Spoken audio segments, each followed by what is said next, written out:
Joe Hobbies here in Spring, Texas. I'm got this on the doctor's bench here looking at this thing. Notice that like a lot of them, these fiberglass and even the plastic cowlings will get stress cracks in them. What? It happens when you're trying to force the, which you should never do, force the cowling on the plane, you know, or Oh no. somebody will lean it, you know, and put weight on it. And if they do that, then sometimes you'll get these little boogers here. Well, the first thing you want to do is you want to get them to stop, you know, from what they're doing. So there's a couple of ways you can handle that. And, you know, some of the old timers used to take and they drill a little hole here at the edge of the crack, and that stops that crack from running, you know, and it's not a bad practice. As long as you know that you're going to have to come back in here and you're going to have to fill this up, right? So I got another way, and I learned this when I was racing these little fifth scale gas cars, and inevitably somebody would always run into us and break up our plastic bodies, and they wasn't cheap. So let me show you a little technique that I've used forever, and it works well for me, and I'm sure it will work well for you. Well, let's get started.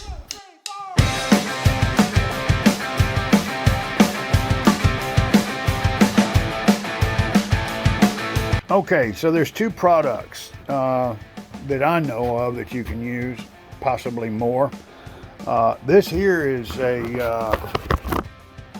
let me see what this stuff is exactly. I don't know, somebody brought me this. This is Automotive Amazing Goop. So I guess the name of it is just Amazing Goop. Anyway, it seems to be about the same, but I tell you what I've always used a thing called shoe goo. The only place I've ever been able to find it is at Walmart. Shoe goo. For the longest, the only time I could ever find this stuff anywhere was at Walmart. And there's the price, about $4.98. Hobby Lobby chose to have this stuff on their website. I've never personally been able to walk into a store and find it anywhere else. Kroger's has it on their website. They may have it in store. I don't know. Yeah, pick up $5.99. So that's good to know. That's Walmart, $4.96. And two will last you a while, not a whole super long time. This is the stuff somebody brought me and said, hey, try this stuff. A couple of dollars more. This is Advanced Auto, and man, all this stuff, I hate that. Amazing Goop. I don't know. I don't see a manufacturer or anything, but Permanent Bond Extreme Flex. And look, that's what we're after right there. Extreme Flex and paintable. You should be able to, paint should be able to stick to it somewhat, right? Okay, so the thing is we've got an item that flexes and moves and bends. If you put something on here like a two-part epoxy, what's going to happen? Even if it's deadgummit, lost for words.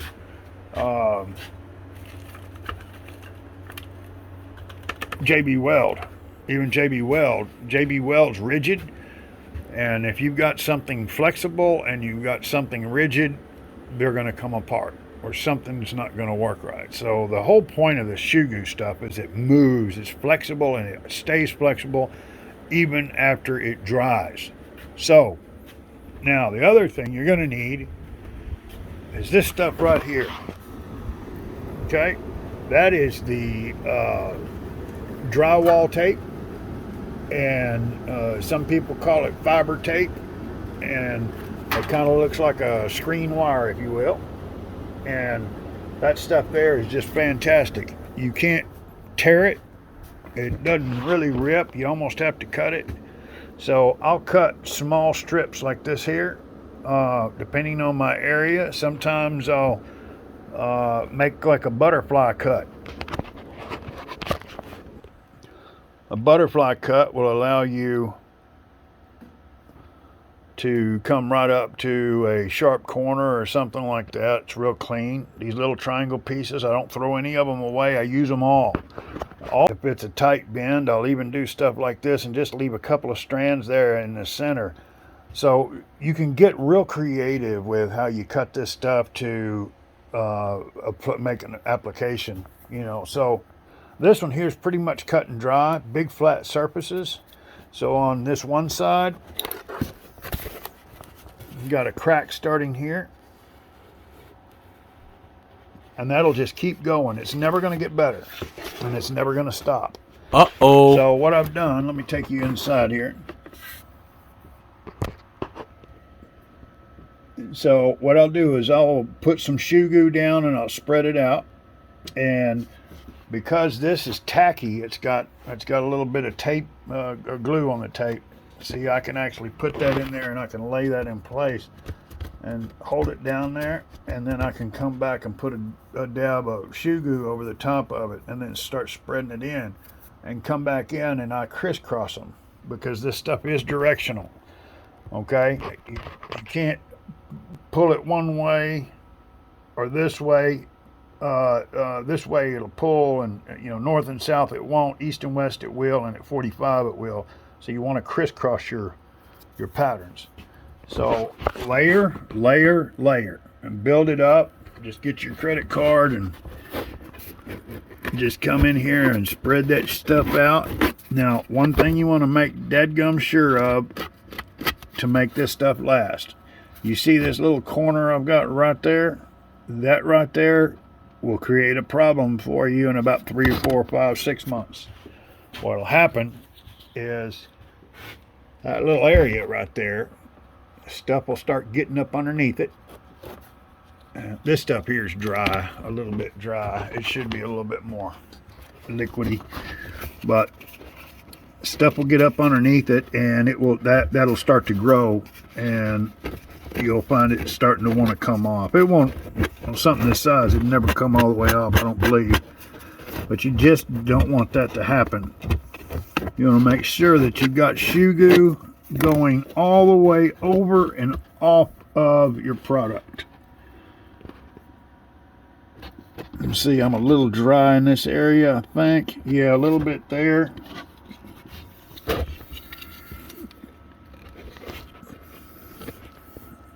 And a little right there. And I'll tell you right now, this is like a party at Studio 54 smelling this stuff here. Now this stuff, when it's not aged like this tube is here, because I've opened it a while back, it'll just go on like butter and spread like butter. Okay, now let this sit overnight, and you can jump on and up and down on it with elephant feet. What? And it will not go nowhere. Now, you see what I've got there? I've got real good application in the center, but I'm dry on all my edges. Okay? That's going to be problematic. So we want to make sure that we put product all the way around the perimeter. Ow! And just bulldoze that stuff one way, go back the other, giving it some pressure. Make sure you got that shoe goo or whatever goo you're using. Make sure it pushes down into the fabric. And this plane will be gone by the time that stuff dries, so I won't be able to show you, but trust me, I'd never lie to you. That is the last 2 spots on this thing you'll ever have a problem with. Ooh, now, one thing I have done on some of the big cowling stuff, when it's brand new, I'll come in here and I'll clean this, and I'll do my edges with this stuff, and I'll actually let it hang over, come out from underneath and just hang over, and then I'll come back with a razor blade and I'll trim it off, and I'll let it dry. And you can see where that old fiberglass is right there. And what it'll do is it'll just make it rigid as heck. Where they've got pieces like this here, I would come in and put some there as well. And you can have a big canopy and never have a problem with cracking. Hope it helps. Got any questions, you can always give us a call here. Got to know Joe Hobbs in Spring, Texas. Y'all be good. Happy modeling. You ready, Chomp? Time to go, bud.